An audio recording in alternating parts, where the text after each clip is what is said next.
Hello everybody, welcome back. Today as well we have got you another video. In this video I'll show you how you can go ahead and see and delete all your Facebook stories. But before that, please do make sure to like our video, subscribe our channel, and yes, without any further delay we'll simply go ahead and step into our video. For that matter, what you're going to do is first you're going to simply go ahead, open up your Facebook app. Once the Facebook app is open, what you're going to do is afterward you're going to simply go ahead, tap on the profile icon given on top left corner, and you're going to go ahead, tap on this three dot icon beside edit profile. This will simply open up this whole menu, including your archive, where all of your previous stories that you have added in your Facebooks will be over here, which you can see currently there are none available. But if you have a story and you will have this option called select, you can tap on it and you can simply tap on this recycle bin option, and those stories will be removed from over here.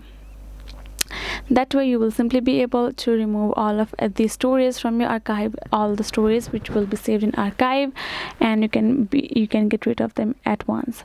So yes guys, this is basically it. I hope this video was helpful to y'all. Thank you so much for watching, and yes, I'll be seeing you guys in our next video. Thank you.